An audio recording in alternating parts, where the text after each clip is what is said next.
Welcome, hotshots, to the Firepower X Self-Command Portal. Here you can find the industrial strength tools and resources you need to dominate your personal and professional wellness. My name is Jess. I am boss lady here at Firepower X, former firefighter, and your host for today's webinar. And I am so excited to interview our special guest today, Mr. Eric Brenneman, president of Yoga for First Responders. Eric left the fire service after 13 years as a lieutenant with the West Des Moines Fire Department and now runs this interesting nonprofit organization.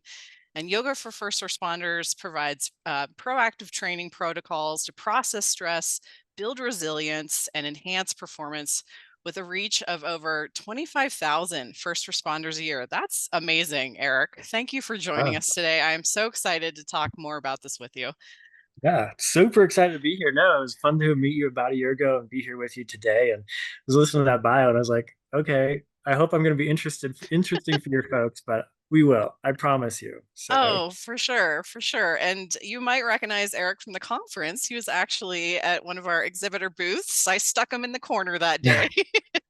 But he has, no. and I regret, Eric, looking now into more your background and really what you guys have accomplished. It's pretty amazing. And I would like to start at the beginning with Yeah. you and just kind of tell us, like, what really makes yoga for first responders different than your typical yoga studio? Oh, that's a great question. So, you said it already. It's not by accident that we put in our snippets, but we're job specific and culturally informed for the element of processing stress, building resilience, and enhancing performance. And so, those aren't just buzzwords or cliche words. And so, I always say that our biggest competitor, quite frankly, is the local yoga teacher, because a lot of agencies at this point across the country have brought in a yoga teacher because they've got a firefighter who happens to be married to a yoga teacher. And so, like, oh, let's try to bring her in and see if she can make this work and stuff. And so, and then it falls flat typically. They're like, oh, we tried it, didn't work.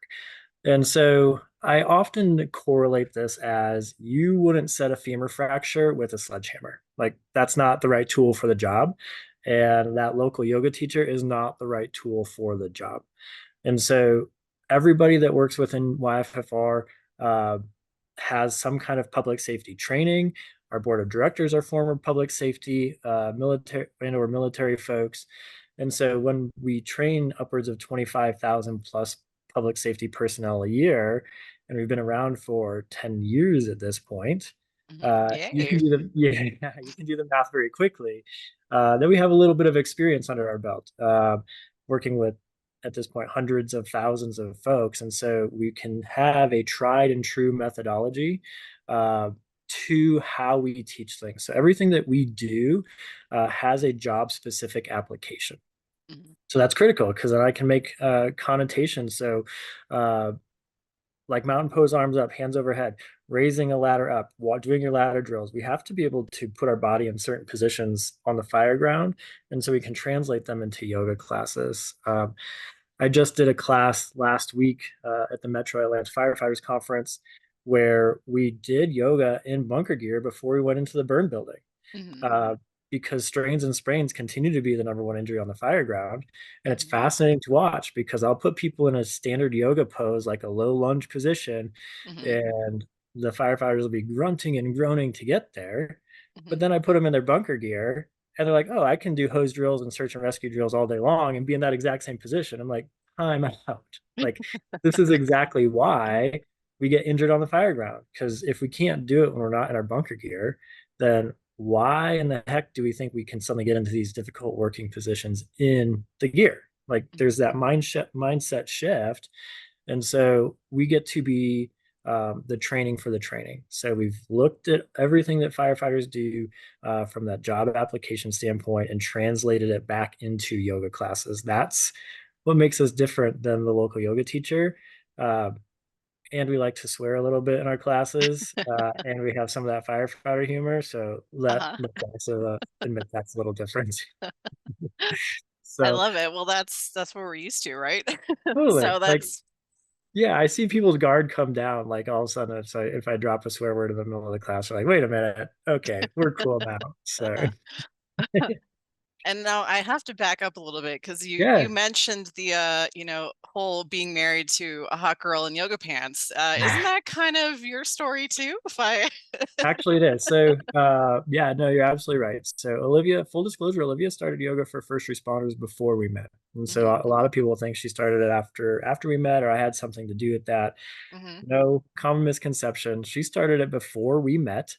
And because I was in the health and wellness world at my fire department on my peer support teams, looking for tools to continue to bring to our fire department, um, yeah, it's not by accident that Olivia and I met, and the rest is history. And so, yeah, I did end up marrying the hot girl in yoga pants because she is helping, quite frankly, public safety thrive after their careers. And so, and that's one of the biggest things about what we do is we talked about proactive training is hmm being part of peer support. Love peer support. There's an absolute place for it, but I'm super passionate and she was passionate about it. And she started working with the clinical psychologist at LAFD is actually where this kind of was born out of.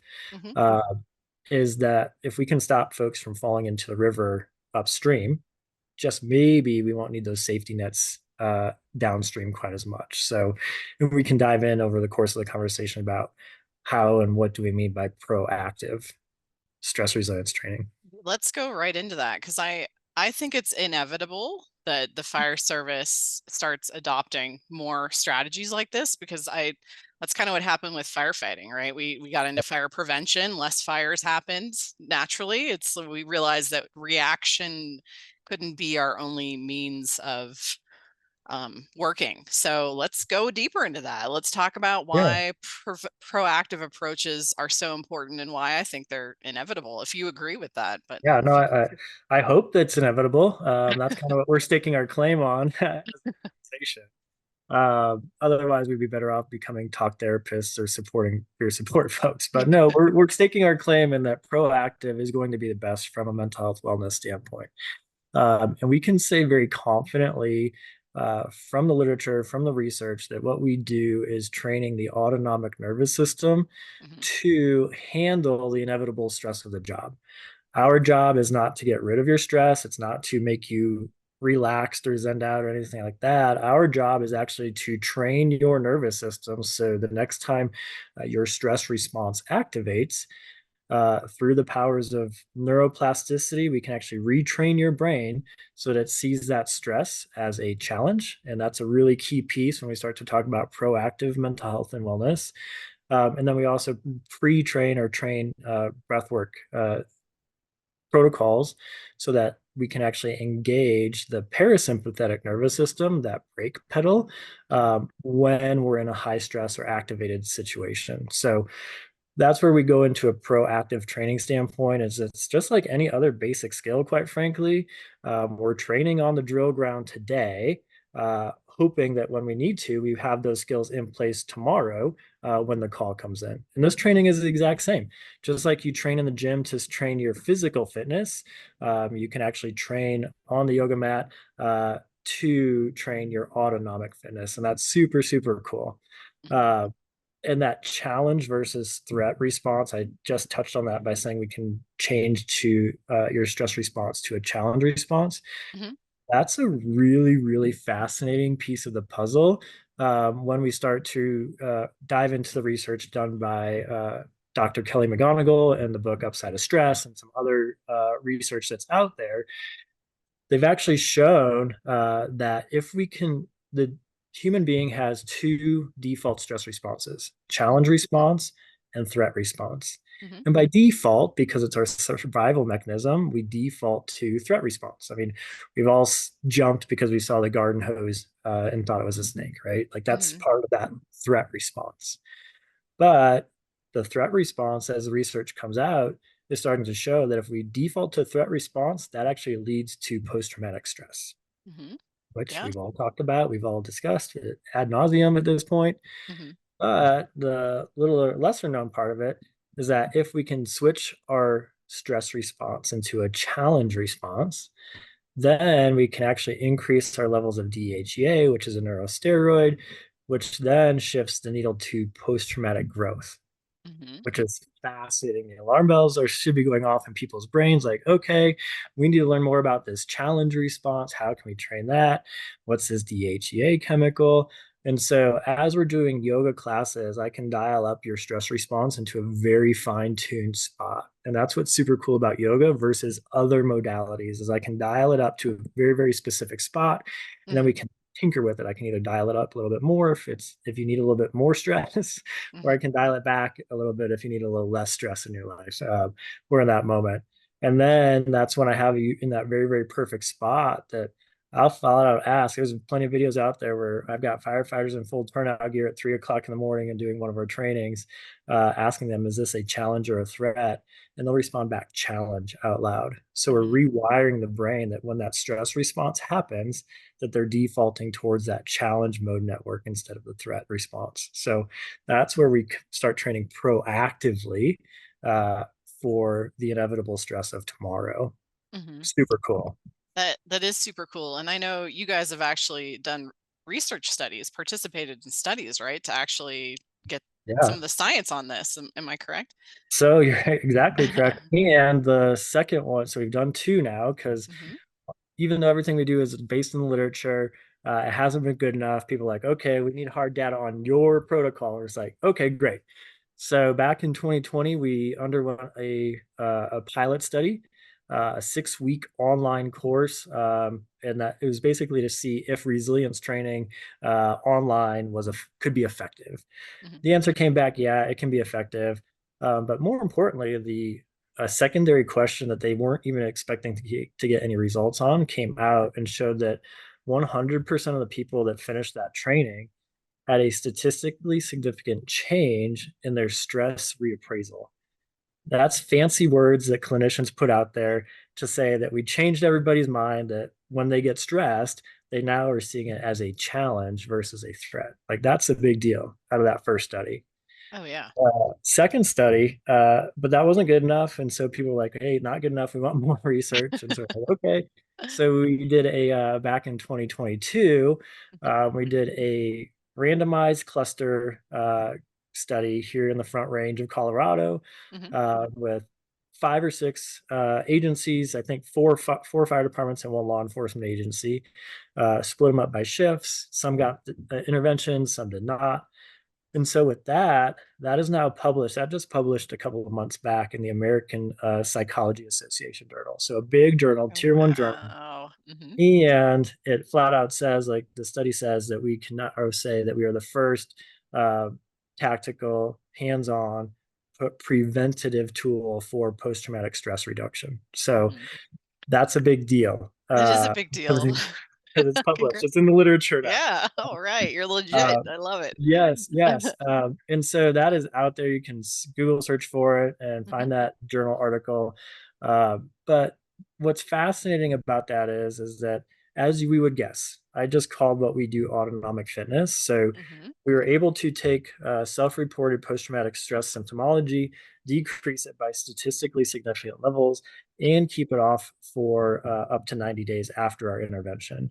Hmm. But as you would expect, because life continues to happen, that if you don't continue to do this work or any other kind of work, those symptoms do start to creep back into your life.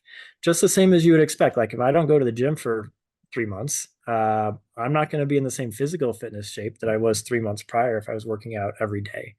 And so it really does confirm that if you put these tools in place, you can reduce your post-traumatic stress symptomology in a proactive standpoint and keep it off. But if you don't continue to do the work, at least once a week is what the research shows, the symptomology does start to creep back in. So, and Hmm. I'm okay with that. I'm okay with that because at the end of the day, our body's mind and nervous system also need to be worked out just like our physical gross body does. And so, Yes. again, two big studies now on YFFR protocol specifically. And that second one is a big deal. Yes. Oh, it's a huge deal. Were they actually able, did they do any work with hormone measurements of cortisol and DHEA Yeah, so levels? that's our next step. So on this Hmm. study, no, this study was a bit subjective first. Make sure that we actually were on to something from people's concepts of what they were dealing with in life. Hmm. But now we are looking for partners to do the DHEA studies and the cortisol studies because that's the next step. Like that, you can't. You can. Some people argue and be like, "Well, self-reported symptomology. Okay, great. We'll poke holes into that too." And so anybody can poke holes in any study they want to. But we're going to continue to push ourselves into that envelope of research because, quite frankly, I'm a nerd, and if I can prove, if I can prove that we can increase people's DHEA in stressful situations and lower cortisol, uh, yeah, sign me up. So we'll get that done. I have no doubt about it. Yeah, you will. And, it's interesting belief because really our experience, our perception of what's happening in our life is all that matters. And that should be enough on its own, but I love that you're going the extra mile, like getting even more, scientific evidence that this Yeah, is legitimate because it's about mindset, right? Because yoga, I think these kind of traditional firefighter appropriate activities, yoga wasn't traditionally in that sphere, right? right. And so um, I'm curious. I know you've mentioned in other interviews that, you used to let people get away with saying, "Oh, yoga is not for Yeah, me. I don't do that." But you're pushing yeah, back more these days. Is that totally. true? Or are you are you No, calling bullshit on that? no, I'm 100% pushing back. Like, and this is why, because you're correct that it's all about mindset training. And so when we do the research about that DHA and the challenge response versus threat response, research literally shows it comes down to the perception of the stressor. That's Mhm, it. And if you don't choose the perception of the stressor, the body defaults to threat. So mhm, regardless, you are choosing your response one way or the other. It's either by default or be consciously. And mhm, so you're correct that it's all about that choice. The reason why I push back hard on folks is because number one, it's a little bit of clickbait, and so that it mhm, never hurts with marketing. uh, But honestly, number two is that I actually truly believe that. So we hear a lot like, oh, you need to meet people where they're at and that kind of stuff, and that's where they say like, oh, yoga won't work for me. mhm, And so I challenge those folks and say, listen, man, this is yoga stuff that we're doing is literally working at a cellular biological level. Like if you breathe the way I teach you to breathe, and if you put the mindset training in that I teach you to put the mindset training in, then it is actually guaranteed to work because we're playing at such at that cellular level that your body can't just say, "Oh, nope, that won't work for me." Like mhm, your ego, your conscious brain is the one that's saying, "Oh, that won't work for me." But literally, if you change the way you breathe, it does impact your body. So you will change your heart rate variability, you will change your respiration rate, you'll change your pulse rate, you'll change your brain waves, literally by changing the way you breathe. Okay, you don't have the choice on any of those. Those are all done by your autonomic nervous system. And mhm, so, therefore, sir or ma'am, if you're saying that that will not work for you, mhm, then you need to go sign yourself up in a research lab because you are one of 7 billion people that is different from a biological level. And I hate to break it to you, but you're not that special. So, mhm, you're conscious you're consciously choosing that it will not work for you. You're saying that it won't work for you, but if you just put in place breathwork training and mindset training, I it will actually I could guarantee that it will work for you because of we're working at such a root level of the human being. So that's why I mhm, push back on that a mhm, little bit. And they can still tell me like, listen, man, I'm just not interested in doing it. mhm. Okay, that's a different statement Yeah. than saying it won't work for me. But Yes. that's why I push back on that a little bit to just to tease that thread so they know that they're making the conscious choice, quite frankly, to not try it. Like that's why I push back on it. And so Mhm. far, uh, fairly positive results. And it's fun to listen. We go to these conferences and people walk by our booth and they snicker a little bit about like the yoga booth. And so I've gotten to the point where I just kind of like punch them square in the nose with some of this knowledge. And then all of a sudden they're sitting back on their heels like, holy shit, like maybe I should show up for yoga class tomorrow morning. Well, and when, traditional solutions aren't working, and I kind of hate to say it, but you know, the statistics, as far as I'm aware, really aren't changing as far No. as firefighter suicide rates and, incidents of PTSD, and then, the amount of people stressed on the job who consider leaving. I mean, attrition, at least in the Denver metro area, they're forcing Right. overtime right now because they don't have enough Don't people to stop. staff the rigs. So it's Right. like, well, if it ain't working, maybe we got to get a little rogue and try some of these things that kind of have been overlooked. And it's really interesting coming back to like the nocebo effect, as a complement to placebo, right?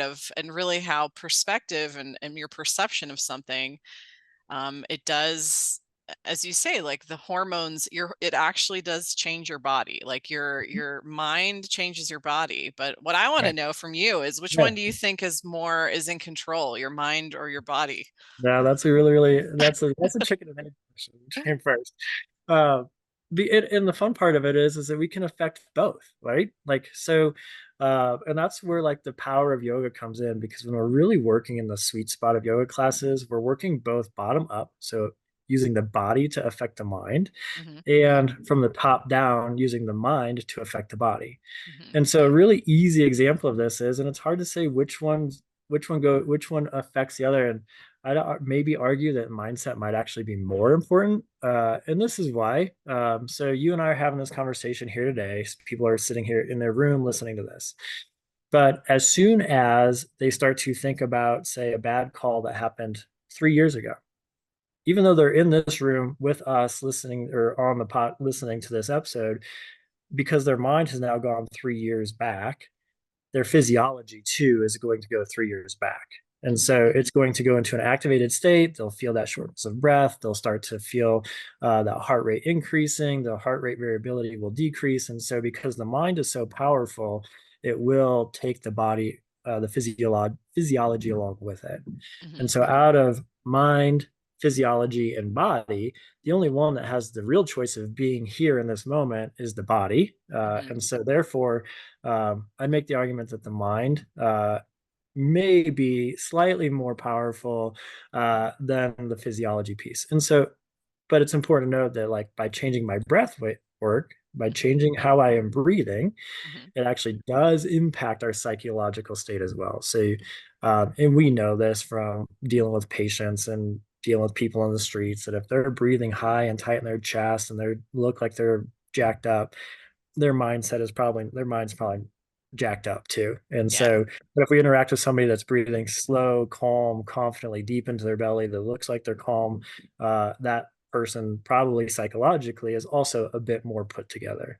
Hmm. Uh, the other fascinating thing about the mind, and I've seen this firsthand, and the research backs it up. And so this is anecdotal, but it's also proven, is that I put somebody in side plank, for example. Hmm. Um, Everybody's done side plank if they're in the gym at the station or whatnot. You know what a side plank is. I don't need to describe it out. Hmm. But people are often a bit shaky in side plank. And so then they'll put like their top foot down to stabilize themselves. And so we teach side plank in a very strict fashion where like feet are truly stacked on top of each other, one hand down, like Hmm. no screwing around. Yeah. And so they're all shaky and wobbly and everything else in it. Hmm. And so then I will literally have them say out loud, I am something like I am strong and steady. Hmm. Like just putting the words I am strong and steady into their mind. And suddenly, all of a sudden, they instead of being wobbly and shaky in a side plank, guess what happens to their body? It locks in. And so Hmm. you can see the power of the mind literally impacting the body in that moment. Um, and then, like we've talked about with the challenge response, by changing your perception to challenge, you can literally change the neurochemistry of your body. So, increasing DHEA, lowering adrenaline, lowering cortisol, just by thinking. Uh, it's fascinating stuff when you start to understand the power of that mind upstairs. Oh yeah. Oh, for sure. It's actually its own rabbit hole of what All our right. minds are really capable of. Right. I mean, we think about, the 4-minute mile, like Mhm. that started in his mind before his body could do it. And Right. just, often when I hear stories about, Maydays and when things really go wrong on the fire scene, it's that, you know, it's not the body but the mind that gives out from either panic or fear, and they just forget, the guys forget how to climb a ladder or do Yeah, things that they've done a million, their bodies know how to do, but the correct. mind just kind of, so it's really fascinating, this connection. And I'm Yeah, thank you for entertaining me on that question. Is a totally. very loaded question. Yeah, no, and that's honestly like why we have to train before we get needed. Like people, you may not feel the effects of it today. You will, because of if we change your breathing, you'll feel it.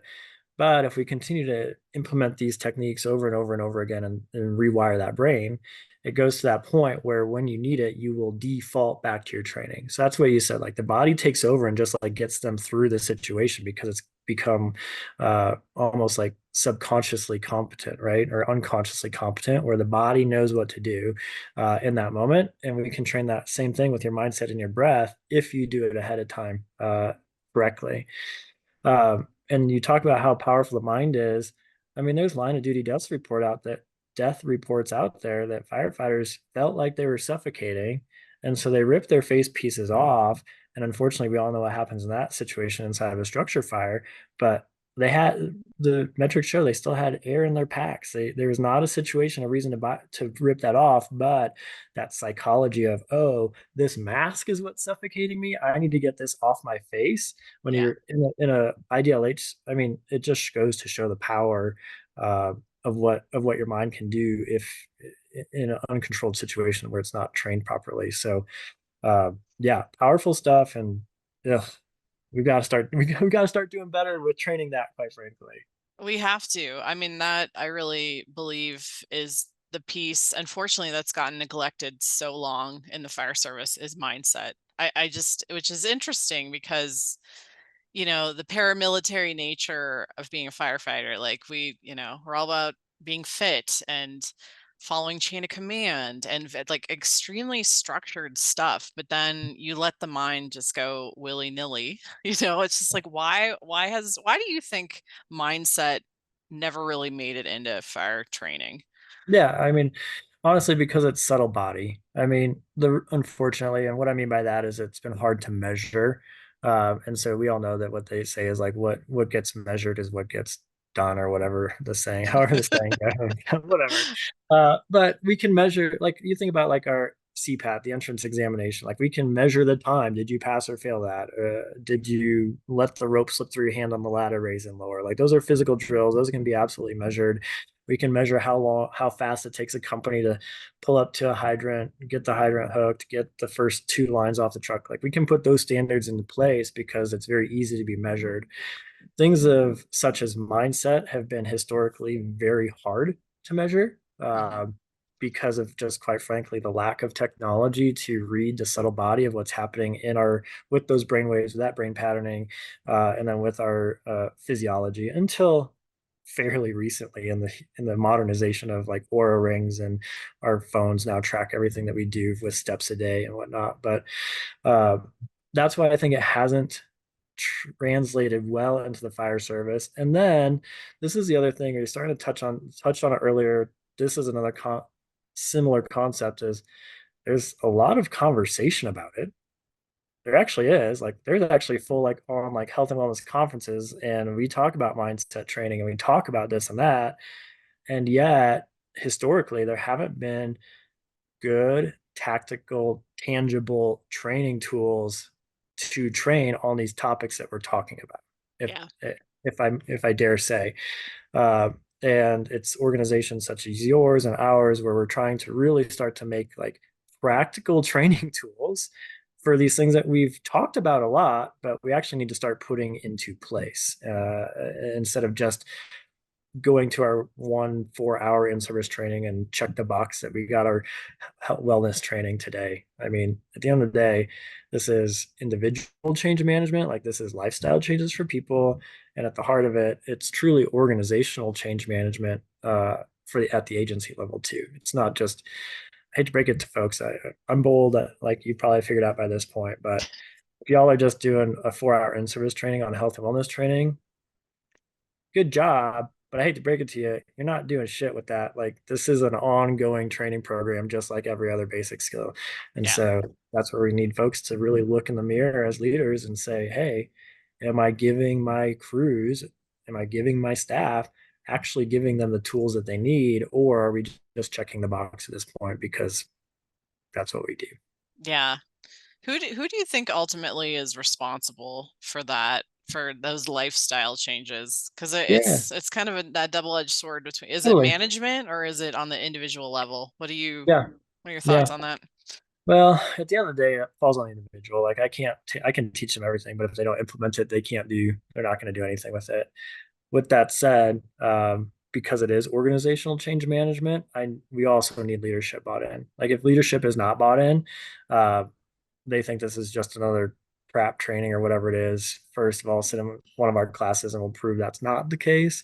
But it's not going to work. And so that's where when we work with agencies, we really try to start with leadership briefings so they at least know what we're doing. Because Mhm. I don't need a fire chief going in and be like, "Oh, how was stretching class today for yoga?" Like Uh-huh. that's a very common misconception. It Yeah. really, really is, but that's we're working something very, very different with YFFR.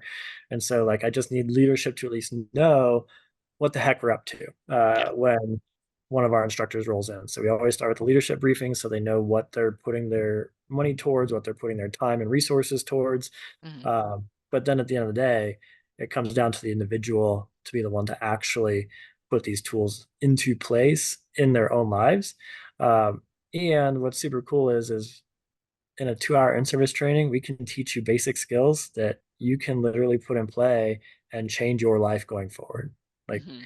breath work and mindset training. The postures and positions are gravy on the top because that's how we tinker with that stress response. But at the end of the Mhm. day, if we can change the way you're breathing and add in that just that nugget of it's a challenge response. So every time you come across something, say challenge, literally will change your life because you're changing your neurochemistry, neurohormones real time. So Mhm. leadership has to be bought in, but ultimately it comes down to the person to do the work.